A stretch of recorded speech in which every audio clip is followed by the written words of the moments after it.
Ella confiaba en que su título de abogada le daría la victoria en nuestro divorcio. No contaba con que yo descubriría su negocio ilegal de falsificación notarial. Presenté las pruebas ante las autoridades de la abogacía. Perdió su derecho a ejercer antes de que perdiéramos nuestro matrimonio. La ironía es perfecta, ahora pasa los días sirviendo platos, no redactando demandas. Me llamo Tomás, tengo 34 años y trabajo como inspector de equipos industriales para una empresa que presta servicios a plantas de manufactura en varios estados del Medio Oeste. Mi trabajo consiste, básicamente, en viajar de fábrica en fábrica asegurándome de que la maquinaria no represente un riesgo mortal para quienes la operan. No es un empleo llamativo, pero ofrece un salario sólido, buenos beneficios y un alto grado de independencia, algo que siempre valoré. Comencé en este sector apenas salí de la universidad, con un título en ingeniería mecánica. Durante los últimos 12 años fui ascendiendo desde técnico de nivel inicial hasta inspector senior. Es un trabajo que no admite descuidos. Un error, una firma mal puesta o una omisión pueden costarle a alguien un brazo, o la vida. Por eso jamás acepté aprobar algo dudoso para complacer a un cliente. Mis jornadas empiezan temprano. A las 6 de la mañana ya estoy ingresando a la planta asignada. Primero reviso los registros de mantenimiento y los comparo con las especificaciones del fabricante. Después paso horas subiendo escaleras, arrastrándome bajo máquinas, midiendo presiones hidráulicas, evaluando desgaste en piezas móviles. Todo queda documentado, fotografías desde varios ángulos, mediciones, observaciones técnicas detalladas. Al final del día suelo haber recorrido varios kilómetros dentro de la planta y elaborado informes de más de 20 páginas, preparados para resistir una revisión legal si algo falla. Paso cerca de 3 semanas al mes viajando, visitando instalaciones en Ohio, Michigan, Indiana e Illinois. Generalmente salgo los lunes y regreso los jueves. No es glamoroso, pero encuentro una satisfacción particular en detectar fallos antes de que se conviertan en tragedias. Conocí a Valentina hace 7 años, durante la boda de un amigo en común. Ella ya llevaba algunos años ejerciendo como abogada de familia y estaba consolidando su carrera en un estudio jurídico de tamaño medio en el centro de la ciudad. Era brillante, segura de sí misma, con una presencia profesional imponente. En ese momento, esa mezcla de inteligencia y autoridad me resultó muy atractiva. Con el tiempo entendí que aquello debió haber sido mi primera señal de alerta. Nuestra primera conversación fue en la recepción del casamiento. Yo estaba atrapado en una mesa llena de desconocidos cuando ella se sentó a mi lado con un trago elaborado que, sin duda, no era barato. Empezamos con charla casual, pero rápidamente derivamos hacia un tema inesperado, seguros de responsabilidad civil. Resultó que estaba llevando un caso de accidente laboral y quería entender mejor los estándares de seguridad en maquinaria industrial. A diferencia de la mayoría de las personas, no fingía interés. Hacía preguntas precisas, tomaba nota mental de lo que yo decía y profundizaba en los detalles. Hablamos largos ratos sobre fallos en prensas hidráulicas, sistemas de transporte y protocolos de inspección. Mientras el resto bailaba y bebía, nosotros intercambiamos números. 3 días después me escribió para invitarme a tomar café y continuar la conversación. Pensé que bromeaba, pero hablaba completamente en serio.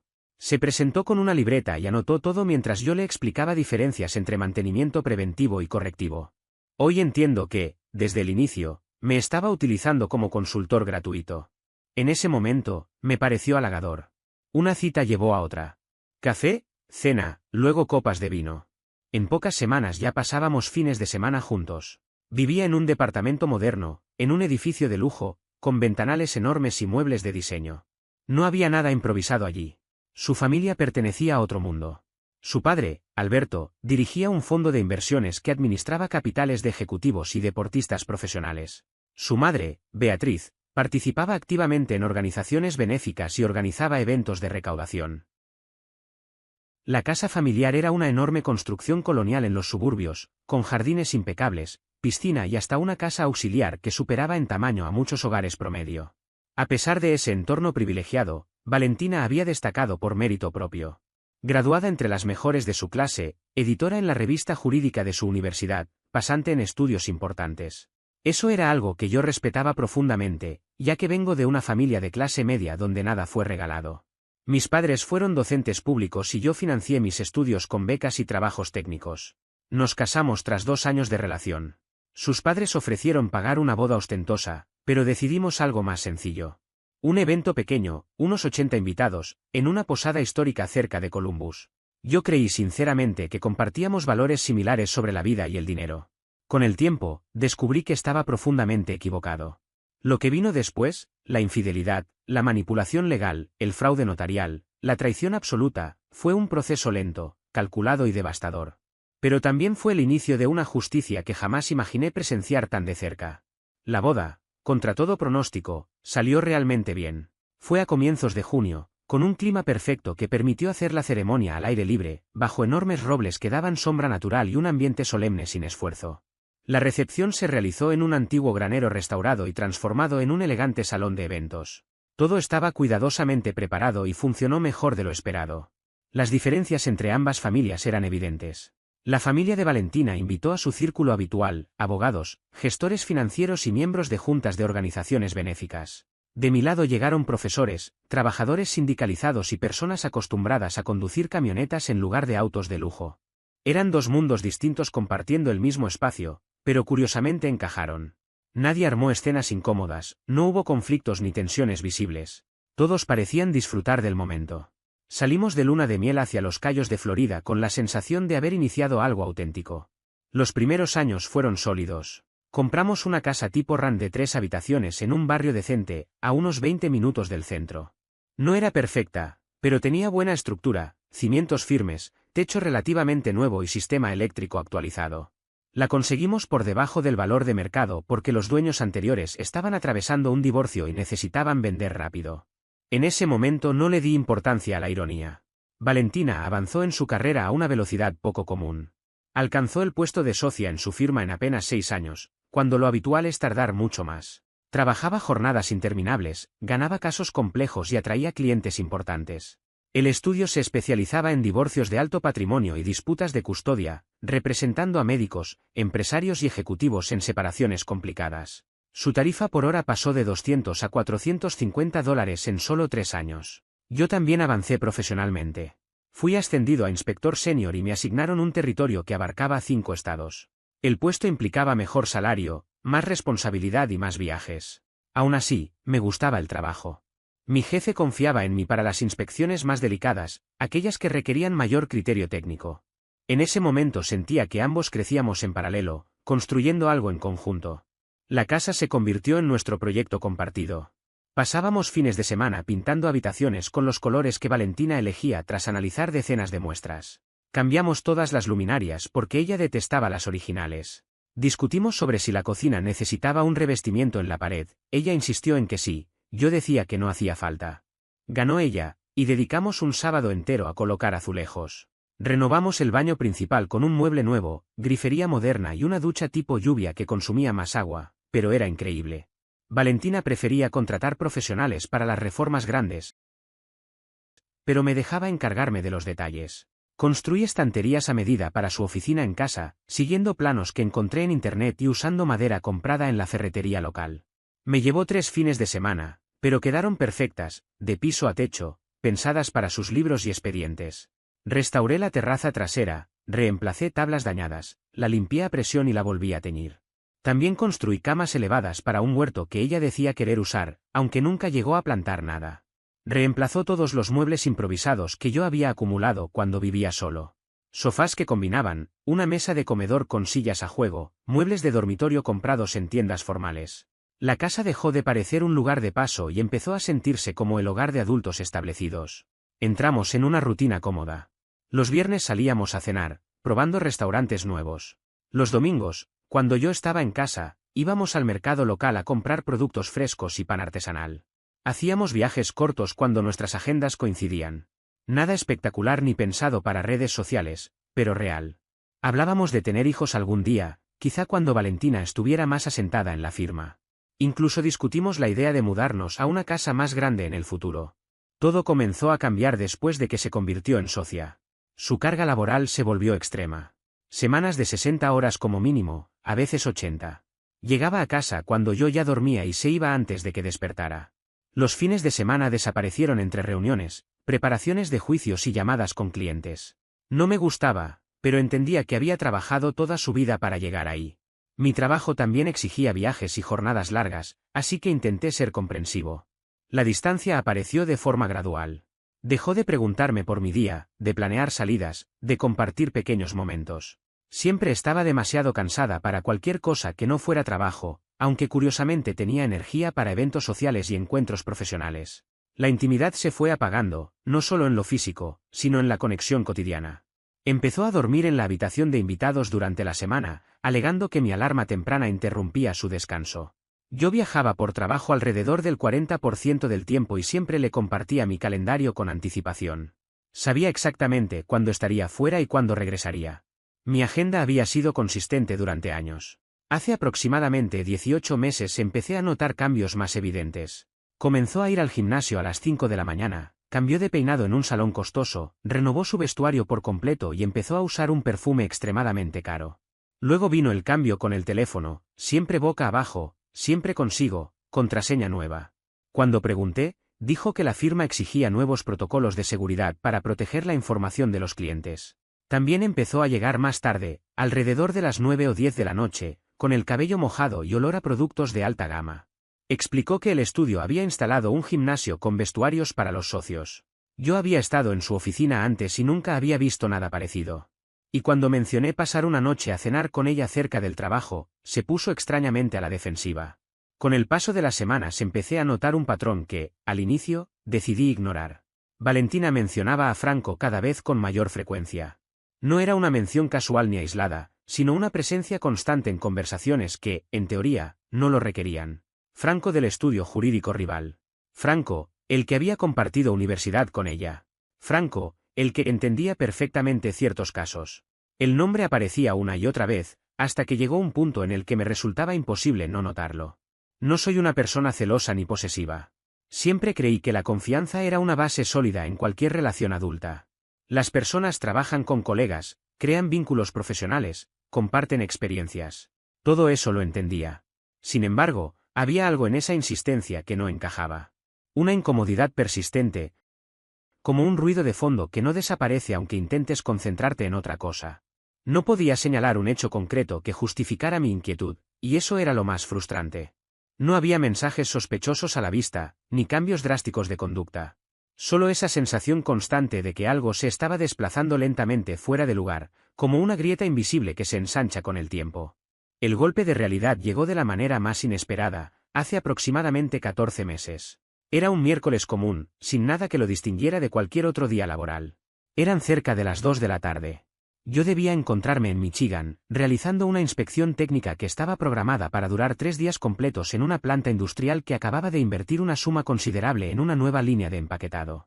Había llegado el martes temprano, listo para comenzar, pero la inspección nunca pudo arrancar. El equipamiento ni siquiera había sido instalado. Un retraso logístico había dejado las máquinas varadas en un muelle de Cleveland, lejos de la planta donde debían estar operando. El gerente del lugar estaba furioso, y con razón, pero no había margen de acción. Todo quedó reprogramado para el mes siguiente. Informé la situación a mi supervisor, le envié la documentación correspondiente y emprendí el regreso a casa. 4 horas de carretera desde Flint hasta Columbus. Conduje sin apuro, escuchando podcast para mantener la mente ocupada. Me detuve una sola vez para cargar combustible y comprar algo rápido para comer. No tenía prisa. Nadie me esperaba, o eso creía. Llegué a casa alrededor de las 2:15 de la tarde. El clima era agradable, de esos días que transmiten una falsa sensación de calma. Pensé que sorprendería a Valentina regresando antes de lo previsto. Entré por el garaje, como siempre. Dejé mi maletín de trabajo junto a la puerta y fue entonces cuando lo vi. Un par de zapatos de vestir masculinos, colocados junto a la entrada principal. No eran míos. Ni siquiera se parecían. Eran demasiado pequeños, demasiado elegantes. Cuero fino, perfectamente lustrado. Zapatos caros, probablemente italianos. De esos que no se compran por necesidad, sino por estatus. Estaban allí, sobre la alfombra, como si pertenecieran al lugar. Como si quien se los había quitado se sintiera completamente cómodo en mi casa. Me quedé quieto. Literalmente inmóvil. Durante un minuto entero intenté procesar lo que estaba viendo. Mi mente empezó a buscar explicaciones, una tras otra, con una desesperación silenciosa. Tal vez Valentina había invitado a un colega para revisar un expediente. Quizá era un cliente importante. Pensé en algún familiar, aunque ninguno vivía cerca. Incluso consideré la posibilidad absurda de un repartidor, pero esa idea se desmoronó de inmediato. Cada explicación se sentía forzada, ridícula, insuficiente. Entonces escuché voces en el piso de arriba. Risas. Reconocí su risa al instante. La risa de Valentina. Esa risa que, hacía tiempo, no escuchaba dirigida hacia mí. Después, voces más bajas. Murmullos. Finalmente, silencio. Un silencio pesado, abrupto. Ese tipo de silencio que aparece cuando alguien se da cuenta de que puede haber sido descubierto. Era como si el ambiente entero de la casa hubiera cambiado de golpe, como si el aire se hubiera vuelto más denso. Subí las escaleras despacio. Cada escalón parecía alargarse. Sentía el pulso en las sienes, pero mi cuerpo avanzaba casi en automático. Una parte de mí quería detenerse, dar media vuelta, salir de la casa y fingir que nunca había regresado. Preservar la ilusión, aunque fuera falsa. Pero otra parte, más fría y racional, necesitaba certezas. Necesitaba ver la verdad con mis propios ojos y no vivir el resto de mi vida preguntándome si todo había sido una suposición. La puerta del dormitorio principal estaba cerrada, pero no con llave. La abrí. Valentina estaba de pie, intentando abrocharse la blusa con movimientos torpes. Tenía el cabello desordenado y el rostro enrojecido. A su lado, un hombre que jamás había visto buscaba apresuradamente sus pantalones. Solo llevaba ropa interior y calcetines de vestir. Ambos se quedaron congelados, como si el movimiento pudiera empeorar las cosas. El tipo parecía de mi edad, quizá un poco más joven. En forma, bien arreglado, con ese aspecto corporativo pulido que suele funcionar bien en entornos profesionales de alto nivel. Llevaba un reloj automático caro, uno de esos que cuestan más que muchos vehículos. Rolex, Omega o alguna marca similar. Tenía ese aire de seguridad ensayada, de alguien acostumbrado a ganar discusiones en salas de reuniones. Esto no es lo que parece, dijo Valentina, recurriendo al recurso más predecible. Yo no reaccioné de inmediato. No levanté la voz. No avancé. No hice ningún gesto impulsivo. Simplemente observé. Mi entrenamiento profesional se impuso de manera automática: observar, registrar, evaluar. Las emociones podían esperar. Estoy bastante seguro de que es exactamente lo que parece, respondí, con un tono plano, casi técnico, como si estuviera hablando de un informe y no presenciando el colapso de mi vida personal. El hombre intentó intervenir. Más tarde supe que se llamaba Franco, lo que encajaba demasiado bien con todo lo anterior. Extendió la mano hacia mí, como si estuviéramos en una reunión de negocios. Creo que deberíamos sentarnos y hablar esto como adultos. Miré su mano extendida. Luego su rostro. Después a Valentina, que ya había logrado abrocharse la blusa, pero permanecía rígida, sin saber cómo reaccionar. Volví a mirarlo a él.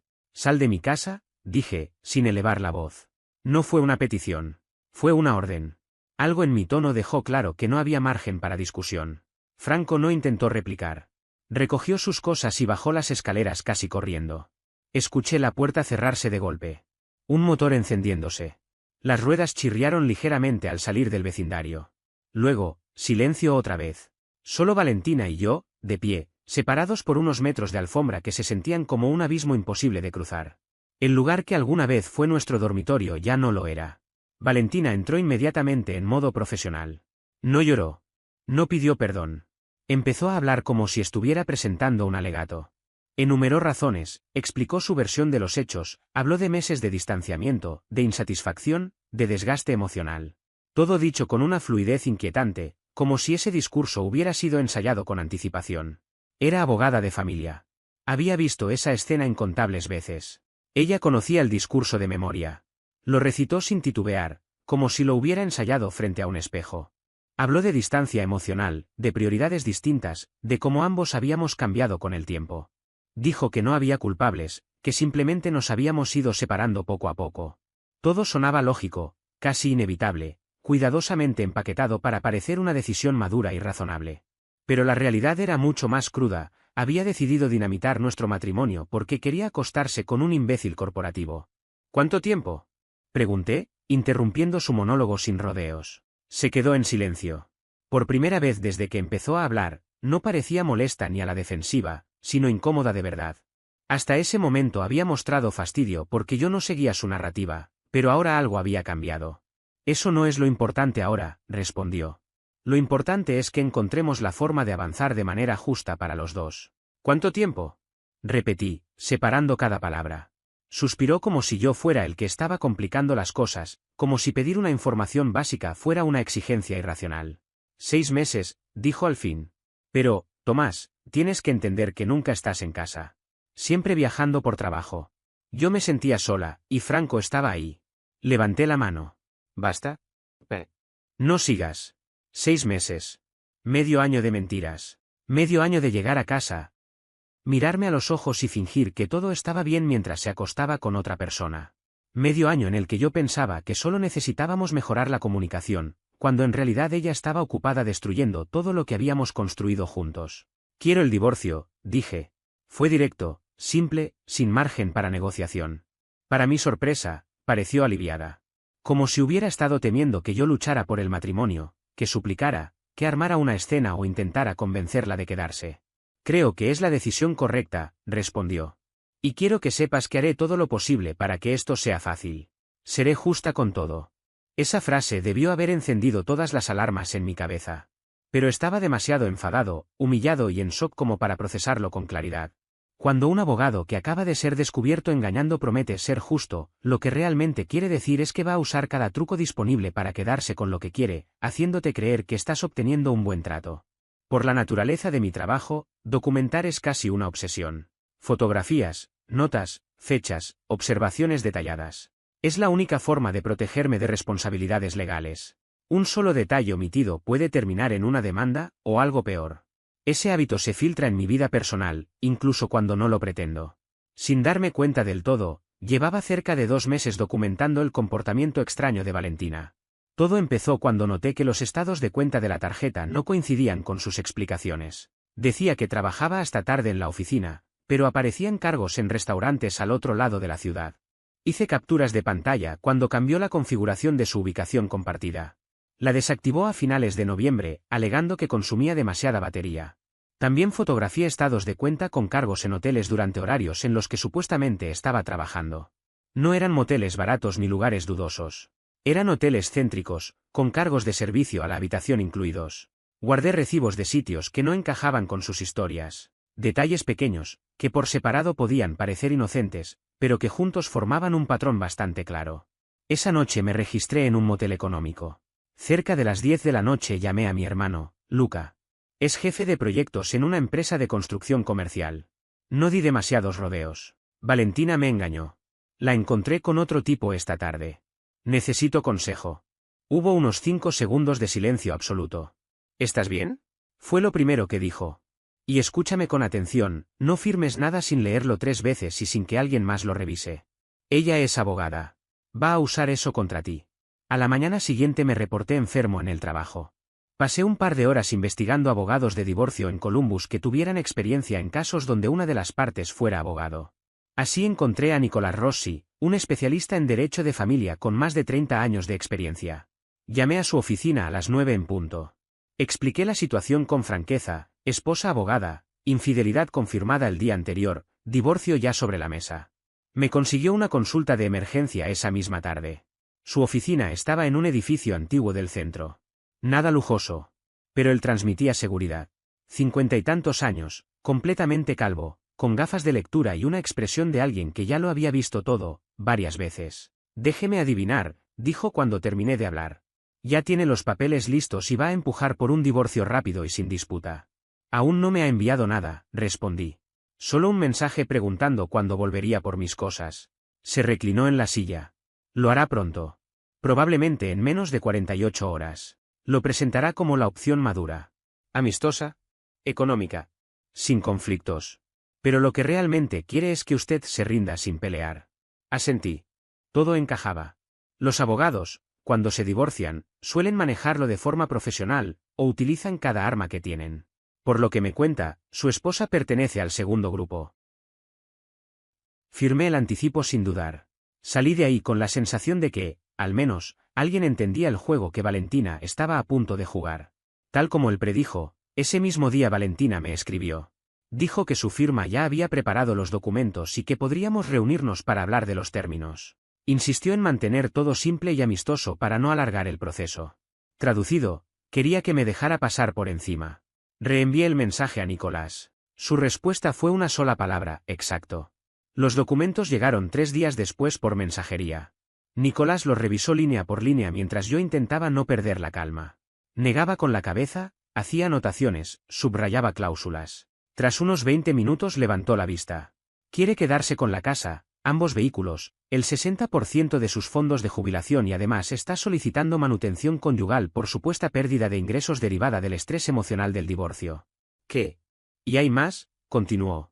Afirma que sacrificó su carrera para adaptarse a su agenda de viajes y que merece compensación por ello. Además, hay una cláusula que le impediría hablar del matrimonio o del divorcio con absolutamente nadie, incluidas redes sociales.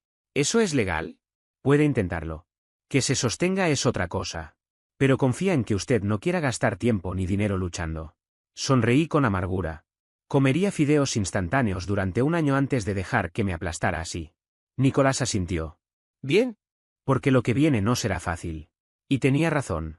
Las 6 semanas siguientes fueron un infierno absoluto. Valentina no dejó ningún recurso sin intentar. Comenzó con correos electrónicos extensos, casi interminables, redactados con una mezcla calculada de reproche y victimización. En cada mensaje describía lo profundamente herida que se sentía, insistiendo en que mi negativa a aceptar sus condiciones no era más que una muestra de rencor y obstinación. Me acusaba de estar prolongando el conflicto de manera innecesaria, de negarme a cerrar el ciclo, con madurez y sentido común.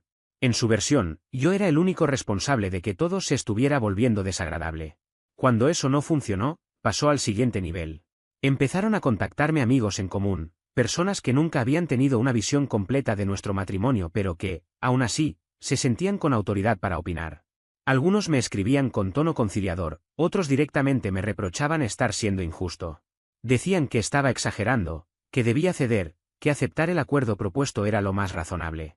Ninguno parecía preguntarse por qué el acuerdo solo la beneficiaba a ella. Después llegó la llamada de Beatriz, su madre. No fue una conversación amable. Me habló como si yo fuera un adolescente irresponsable, no un adulto enfrentando un divorcio complejo. Dijo que estaba arruinando la reputación de su hija, que estaba exponiéndola innecesariamente, que alargar el proceso era cruel. Según ella, Valentina era la verdadera víctima de todo aquello. Escuché sin discutir, colgué y seguí adelante. Ya había aprendido que explicar la verdad a quien no quiere escucharla es una pérdida de tiempo. Mientras todo eso ocurría, Nicolás Rossi trabajaba en silencio.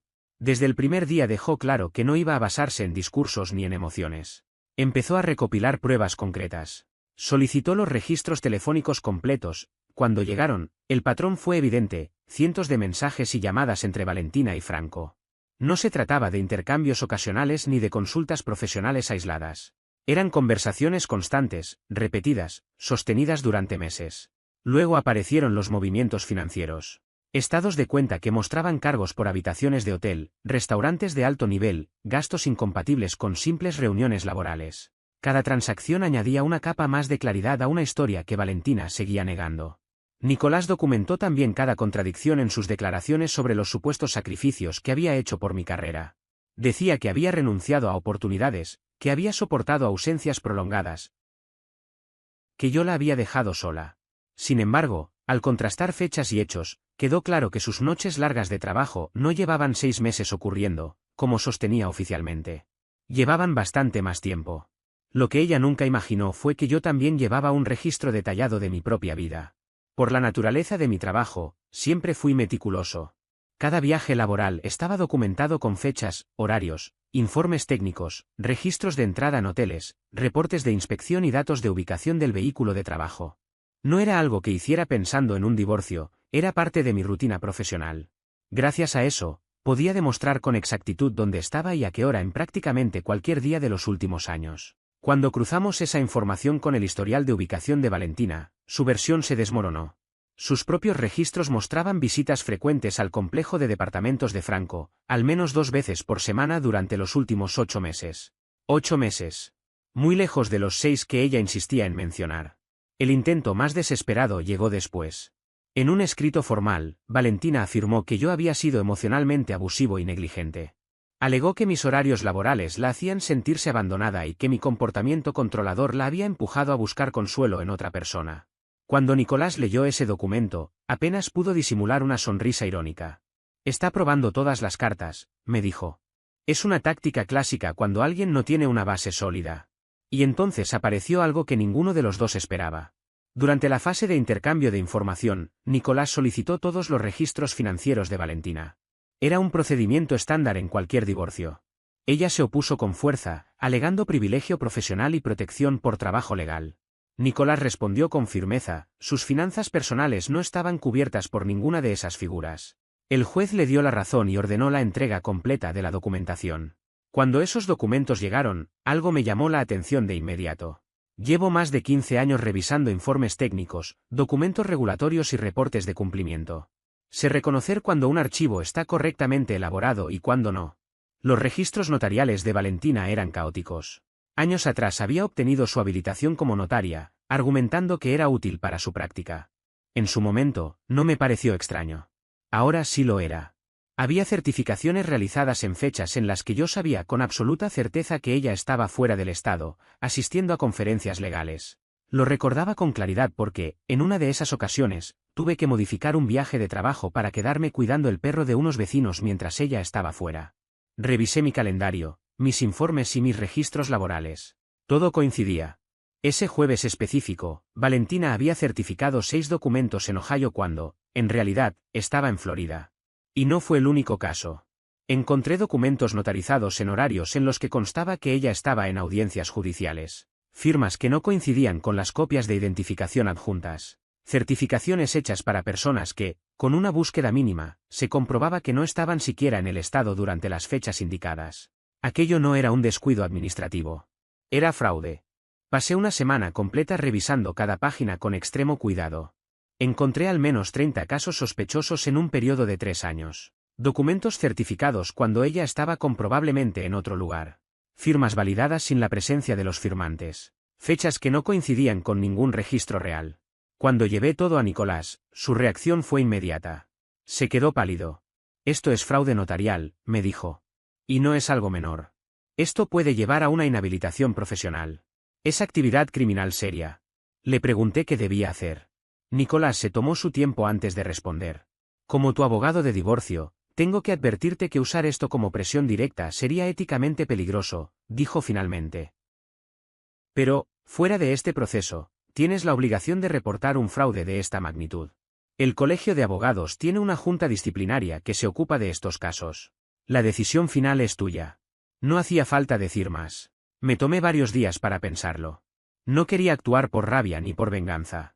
Pero cuanto más revisaba los documentos, más claro se volvía todo. Valentina no solo me había engañado. No solo intentaba perjudicarme en el divorcio. Había falsificado certificaciones que afectaban directamente la vida de otras personas, operaciones inmobiliarias, poderes legales, incluso una declaración jurada relacionada con la custodia de un menor. Eso iba mucho más allá de nuestro conflicto personal. Hice copias de todo. Organicé la información en una línea de tiempo clara y comprensible. Redacté un informe detallado explicando cada caso y las razones por las que resultaba fraudulento.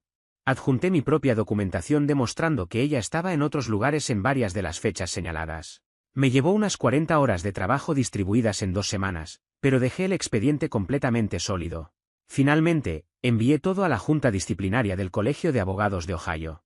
Acompañé la documentación con una carta en la que expliqué que había descubierto los hechos durante un proceso de divorcio y que consideraba mi deber reportarlos. No mencioné la infidelidad ni mis emociones. Solo expuse hechos verificables. Después, esperé. Ese tipo de investigaciones no avanzan rápido. Revisan registros, entrevistan testigos, permiten descargos. Pasaron casi 4 meses sin noticias. Mientras tanto, el divorcio seguía avanzando lentamente. Valentina moderó varias de sus exigencias cuando Nicolás dejó claro que contábamos con registros telefónicos y datos de ubicación. No iba a ser el trámite rápido y sencillo que ella había planeado. Nunca sospechó que la había denunciado. No tenía motivos para hacerlo. Estas investigaciones se mantienen confidenciales hasta que existe una resolución formal. Hasta que un día, Nicolás me llamó. ¿Denunciaste a Valentina ante el Colegio de Abogados? Preguntó sin rodeos. Sí. Hace unos meses. ¿Por qué? Porque acaba de presentar una moción urgente para suspender el divorcio, respondió. Afirma que está bajo investigación y que no puede concentrarse en el caso. Su abogado está pidiendo un aplazamiento de 6 meses. En ese momento entendí que, finalmente, todo empezaba a alcanzarla. No pude evitar sonreír cuando me lo confirmaron. La están investigando, me dijeron. Según el expediente, sí. Y por lo que se oye, el asunto es serio. Por mi parte, los meses siguientes transcurrieron con una calma casi sospechosa. Para mí fueron tranquilos, incluso reparadores. Para Valentina, en cambio, según supe después, fueron un auténtico infierno. A través de amigos en común me enteré de que el colegio de abogados la había suspendido de manera provisional mientras avanzaba la investigación. Su propio estudio la apartó de sus funciones y la dejó en licencia indefinida. En cuestión de semanas, pasó de ser una abogada con prestigio a una profesional bajo sospecha. Contrató a un abogado penalista especializado en procesos disciplinarios, alguien que cobraba por hora más de lo que muchas personas ganan en un día entero. Yo, mientras tanto, me concentré en reconstruir mi vida. Me mudé a una casa en alquiler, retomé el trabajo con disciplina, y por primera vez en años, empecé a ir al gimnasio de forma constante. Bajé cerca de 9 kilos, recuperé energía y volví a sentirme bien conmigo mismo. No pensaba en citas ni en nuevas relaciones, pero tener nuevamente el control de mi vida era suficiente. 8 meses después de haber presentado la denuncia, llegaron los resultados oficiales del Colegio de Abogados. Confirmaron casi todos los cargos. Determinaron que Valentina había falsificado notarizaciones de forma sistemática durante al menos 3 años. Certificó documentos sin testigos presentes, alteró fechas, dio validez a firmas de personas que jamás había conocido. Todo el repertorio completo de irregularidades. La sanción fue definitiva, inhabilitación permanente, sin posibilidad de reincorporación. Además, el caso fue remitido al fiscal del condado para evaluar cargos penales. Nunca supe si esa parte avanzó, pero el daño ya estaba hecho. 2 meses más tarde, el divorcio finalmente se cerró. Con su carrera destruida y sin margen de negociación, Valentina aceptó un acuerdo mucho más razonable. Conservé mis cuentas de jubilación, repartimos las ganancias de la venta de la casa y me quedé con mi camioneta. No hubo pensión compensatoria para ninguno de los dos. Su abogado intentó sostener que la inhabilitación profesional no tenía relación con el divorcio, pero el juez no estuvo de acuerdo. Resulta difícil alegar necesidad económica cuando se pierde la licencia profesional por conducta criminal propia. La última noticia que tuve de Valentina, en ese momento, era que trabajaba como camarera en un restaurante a las afueras de Columbus. Sus conexiones en el mundo legal desaparecieron rápidamente cuando se supo el motivo real de su inhabilitación. Franco también la dejó. Al parecer, salir con una abogada desacreditada no resultó tan atractivo como hacerlo con una exitosa. Sus padres le retiraron todo apoyo económico cuando el escándalo se hizo público. Dijeron que había avergonzado a la familia. Su madre renunció a 2 consejos benéficos porque la gente no dejaba de preguntarle por su hija. Su padre, en el club social al que asistía, se limitaba a decir que Valentina atravesaba problemas personales y se negaba a dar detalles. Vendieron su casa en los suburbios y se mudaron a Florida. Ni siquiera le avisaron, ella se enteró cuando vio el camión de mudanzas. Me crucé con ella unos 6 meses atrás en un supermercado. Se la veía agotada, con el cabello recogido de cualquier manera, jeans y camiseta en lugar de sus trajes impecables. Cuando me vio, se puso roja y se escabulló por otro pasillo. Yo seguí con mis compras. No tenía intención de montar una escena ni de burlarme. Verla así fue suficiente. Uno de los documentos que falsificó pertenecía a una familia que necesitaba un poder notarial para que su padre anciano pudiera recibir atención médica mientras ellos estaban fuera del estado. Al fecharlo mal, Valentina provocó un conflicto legal que retrasó el tratamiento del hombre durante 3 semanas. La familia tuvo que contratar a un abogado para resolverlo. Todo era evitable si ella hubiera hecho su trabajo correctamente. Otro caso involucró a una pareja joven que compraba su primera vivienda. Valentina certificó documentos del préstamo sin que ellos estuvieran presentes y falsificó sus firmas. La empresa de títulos detectó el problema durante el cierre y la operación casi se vino abajo. La pareja tuvo que buscar otra propiedad antes de que venciera la tasa pactada, lo que les costó miles de euros adicionales y meses de estrés. Eso es lo que más me impacta. No se trataba solo de una traición personal o de intentar manipular un divorcio. Estaba dañando activamente a personas que confiaban en ella. El engaño sentimental fue una traición íntima, el fraude profesional fue una traición a todos. Volví a cruzármela meses después en el mismo supermercado. Esta vez llevaba el uniforme del restaurante, con placa identificatoria, sin maquillaje, aparentando muchos más años de los que tenía. No huyó. Me miró como si quisiera decir algo, pero no encontró las palabras. Yo asentí y seguí caminando. Después supe que alquila un pequeño estudio en una zona complicada. Conduce un coche viejo con el parachoques abollado y trabaja turnos dobles los fines de semana. Intentó conseguir empleo como asistente legal, pero nadie la contrató tras revisar sus antecedentes. Un antiguo cliente la demandó por mala praxis vinculada a las irregularidades notariales. La aseguradora se desvinculó, así que se representa sola. Según me contaron, no le está yendo bien. La pareja que perdió la casa soñada terminó sumándose a la demanda colectiva en su contra. La familia del padre anciano también. El hombre falleció antes de que pudieran resolver los problemas legales, durante semanas no pudieron tomar decisiones médicas por culpa del documento adulterado. Todo eso figura en la causa. Hace unos meses intentó agregarme en redes sociales. La bloqueé sin pensarlo. Su antiguo estudio contrató a una abogada joven para reemplazarla. Competente, ordenada, eficiente. El despacho funciona mejor que antes. El divorcio quedó oficialmente cerrado y archivado sin margen para reinterpretaciones. Tiempo después, Valentina intentó reabrir el acuerdo alegando problemas económicos y un cambio drástico en su situación personal. La solicitud no avanzó ni siquiera a una instancia seria. El juez fue claro al señalar que las consecuencias que enfrentaba eran resultado directo de sus propias decisiones y que no existía base legal para revisar lo ya resuelto. Su situación laboral no mejoró. Continuó trabajando en el restaurante, acumulando turnos largos y salarios ajustados. Me la crucé una vez más, semanas después, cuando entré por un café rápido. Fue correcta, distante, casi mecánica. No cruzamos palabras innecesarias. Pagué, dejé una propina normal y me fui. No sentí satisfacción ni incomodidad. Solo indiferencia. Con el tiempo, su nombre desapareció por completo de los círculos profesionales que antes dominaba. Los intentos por reinsertarse en áreas relacionadas con el derecho no prosperaron, los registros oficiales cerraban puertas antes incluso de que pudiera tocarlas. Optó por cursos y certificaciones en otros rubros, siempre buscando una salida que nunca terminaba de concretarse. Las consecuencias legales siguieron su curso sin dramatismos públicos. El acuerdo judicial la obligó a asumir pagos periódicos durante años, reduciendo cualquier posibilidad de estabilidad real. Vivía con lo justo, sin margen para errores, sin red de contención. Una tarde, mi pareja actual me comentó que se la había encontrado por casualidad. Valentina intentó explicar, justificar, reconstruir un relato distinto. No hubo discusión ni confrontación. Mi pareja simplemente se retiró. Cuando me lo contó, no hubo burla ni risa exagerada. Solo la confirmación de que esa historia ya no nos pertenecía. Hoy, mirando hacia atrás, no siento culpa ni remordimiento. Hice lo que correspondía cuando todavía había oportunidad de detener el daño. El resto fue consecuencia. Yo seguí adelante. Ella eligió otro camino. Y ahí terminó todo.